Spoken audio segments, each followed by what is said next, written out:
এক জীবনে মানুষ না পারে নিজের মনের মধ্যে কি ঘটে তার পুরোটা বুঝতে, আর না পারে তার ভালোবাসার মানুষকে চিনতে। প্রজাপতির গায়েও এত রং নেই, যত রং মানুষের ভালোবাসার প্রতারণায় থাকে।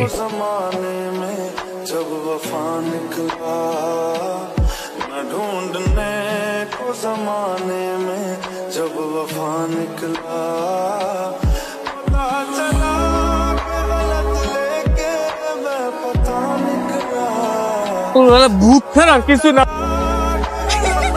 খারাপ খারাপ ধরে তো লেগে তুই বায়োদিক জান না, বায়োদিক ভূত ভূত ভূত আছে, বায়োদিক জান না ভাই ভূত। আরে খারাপ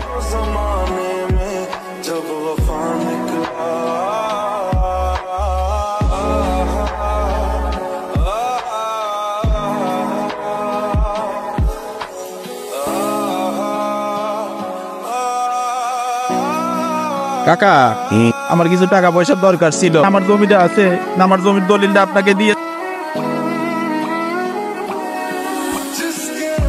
আসসালামু আলাইকুম স্যার। কি রে মিলট, হঠাৎ কইরা কি খবর? বিচার দিবার আসছি। কিছু মিস্টার তোর মাইয়া গ্রামের প্রত্যেকটা নাজেল করে ছাড়ছে, একজনের ডিল মারে, একজনের কাঁচা গোবর মারে। আমার আজকে ধাক্কা দিয়ে খেতের মধ্যে ফালাই দিচ্ছে। আপনার দিকে চাই কিন্তু আমরা কেউ কিছু কইতেছি না স্যার। মা জি আব্বা। ওদিকে তো সেগুলি প্রত্যেক জন বিচার আসার আসে। একদিন তুই কারে ডিল মারস, তুমি জবাব দেবে।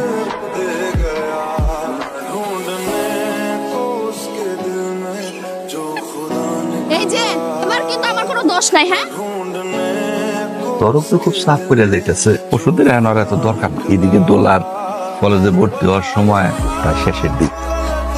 চিন্তা করিস না, আমরা জহিমিয়ার যে জায়গা চাষ করি, ভাগের ভাগ যে ধান আমরা পাব, এই ধান আমরা এই বাগান দিন না। হ্যাঁ, যে কতটা পাব।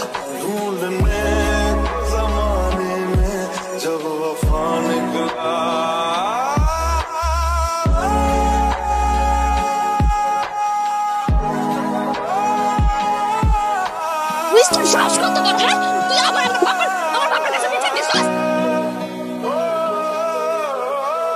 আমার সাহস বড় না, আর আমি কারো কাছে কোনো বিচার দিইনি। সোডার পরীক্ষা গেছিলাম টাকা আলাদ করতে।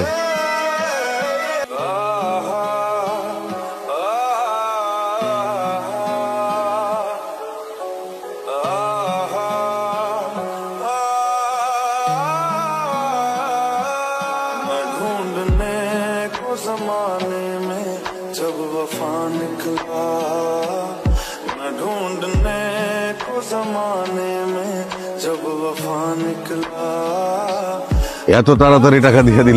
জি চাচা, ওই কলিম চাচা আছেন, হ্যাঁ গ্যারেজে পোলাটা কাম করতো, হয়তো শহরে গেছে। দায়িত্ব পড়ছে আমার উপরে, একটু দেখতেছি টেকতেছি। হ্যাঁ টাকা পয়সা দিল। আর কিছু বলবা? না চাচা, জেগে কারে খুঁজো? কারণ হইছে, আর তোতলাইতে হইব না। কালকে দেখা করো। এখন যেটা কইতে পারতাছ, কালকে পুরাটা কয়ে দে।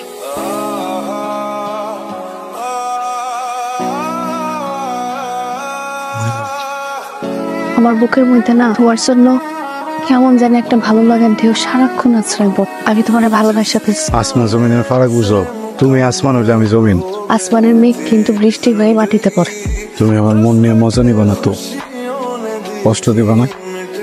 দিমু না।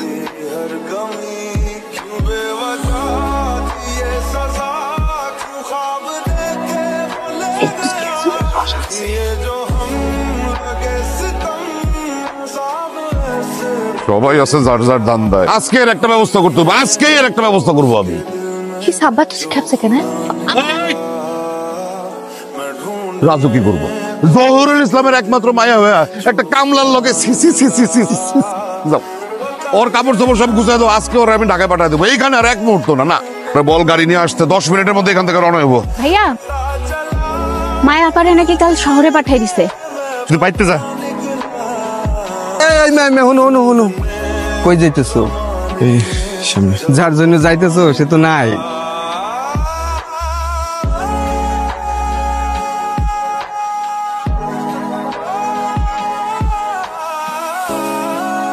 আমার মনে হয় কি তুই ওরে খুঁজে পাবি না। সেদিন লেগে এমন পাগল হয়ে গেছ, তুই কি একবার চিন্তা করছ আমার আব্বা তোর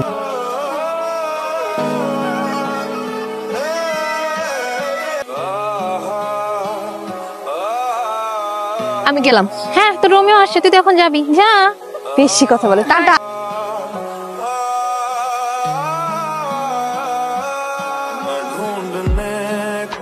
লতা কই আছিলা তুমি? দাবি মিলন পুলিশে তো আমার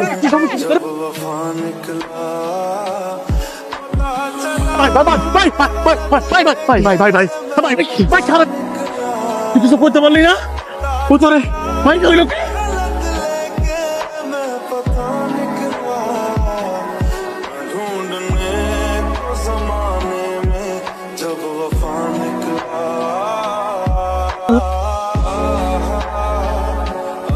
মিলন, আম সরি। বাবা যখন জানতে পারছে আমাদের ব্যাপারে, বাবা আমাকে কোনো রকম কোনো সময় না দিয়ে ঢাকা নিয়ে চলে আসছে। কিন্তু আমার এখন মনে হয় বাবা ওয়াজ রাইট। তোমার সাথে আসলে আমার যায় না। আমাদের মধ্যে একটা সম্পর্ক ছিল, আমরা খুব ভালো একটা সময় কাটাইছি, কিন্তু এটা ওইখানে শেষ। প্লিজ তুমি এখানে আইসো আমার জন্য, ঠিক আছে? তোমাকে দেখলে কিন্তু আমি অনেক বড় একটা ঝামেলায় পড়ে যাবো। উনি কে? ও হচ্ছে মিলন, আমার গ্রামের বাড়ি থেকে আসছে। ওর বোনের কিছু টাকা লাগতো, ওর বোনের এক্সামটার সামনে। একটা মিনিট, না এই টাকাটা রাখ।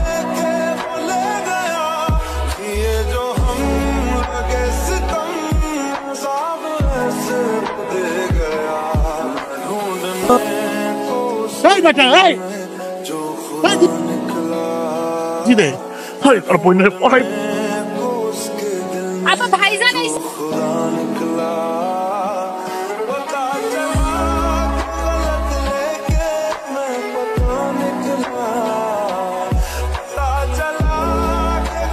মিলন,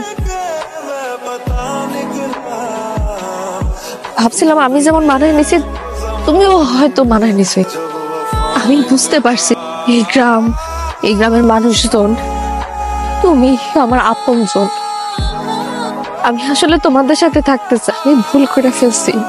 সবার ভালো লাগার মতোই যায়, কিন্তু যখন তুমি আমার চোখের দিকে চাই কইছো তোমার লগে আমার যায় কিনা, আমার হাতে টাকা ধরা দিস লেগে পারিনি। এই মন দিয়ে আর তোমার ভালো পারব না।